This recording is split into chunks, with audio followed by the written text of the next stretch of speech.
ഇപ്പോൾ പറയുന്ന കേട്ടു. അപ്പോൾ അതിൻ്റെ ഒരു വ്യക്തതയില്ലായ്മയുണ്ട്.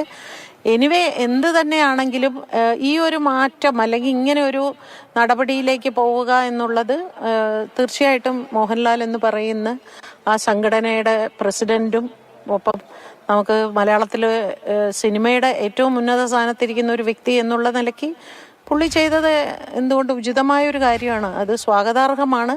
ഈ ഒരു മാറ്റം കൊണ്ടുവരേണ്ടത് വളരെ അത്യാവശ്യമാണ്. താൽക്കാലിക സംഘടന പുതുതായിട്ട് ഉടൻ ഉണ്ടാകുമെന്ന് പറയുന്നു. അപ്പോൾ അതിലൊരു വനിതാ അധ്യക്ഷ ഉണ്ടാവണമെന്നുള്ള ആഗ്രഹം അഡ്ഹോ കമ്മിറ്റി ഉണ്ടാക്കുമെന്ന് പറയുന്നു. അത് അതിനുള്ളിലുള്ളവർ ആവശ്യപ്പെടണം. അവരെല്ലാവരും കൂടെ ആവശ്യപ്പെടുമ്പോഴാണ്. നമുക്ക് പുറത്തു നിന്ന് സംഘടനയ്ക്കുള്ളിൽ ഇന്നത് ചെയ്യണമെന്ന് പറയാനൊന്നും നമുക്ക് ആർക്കും അധികാരമില്ല. അതുകൊണ്ട് തന്നെ അവിടെയുള്ള പൊതുവെ നമ്മൾ ഇതുവരെ കണ്ടിട്ടുള്ള അവിടെയുള്ള സ്ത്രീകൾ ആരും തന്നെ ശബ്ദിക്കാറില്ല എന്നതാണ്. അവർക്കൊന്നും പ്രതികരിക്കാനുള്ള ശക്തിയില്ലാത്തതാണോ പ്രതികരിക്കാനുള്ള ധൈര്യമില്ലാത്തതാണോ എന്നറിയില്ല.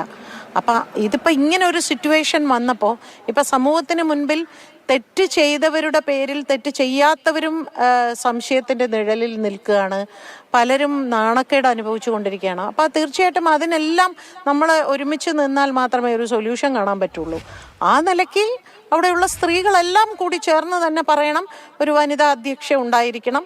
ഇനി ഇവിടെ ഒരു കമ്മിറ്റി ഉണ്ടാവുകയാണെങ്കിൽ 50-50 ആയിരിക്കണം. 50% സ്ത്രീ 50% പുരുഷൻ എന്നുള്ള നില റേഷ്യോയിലേക്ക് പോകണം എന്ന് സ്ത്രീകൾ നിർബന്ധമായിട്ടും ആവശ്യപ്പെടണം. അല്ലെങ്കിൽ വീണ്ടും ഇത് പഴയതുപോലെ തന്നെ അവർ പറയുന്നത് ഇവർ കേൾക്കേണ്ട ഒരു അവസ്ഥയിലേക്ക് പോകും.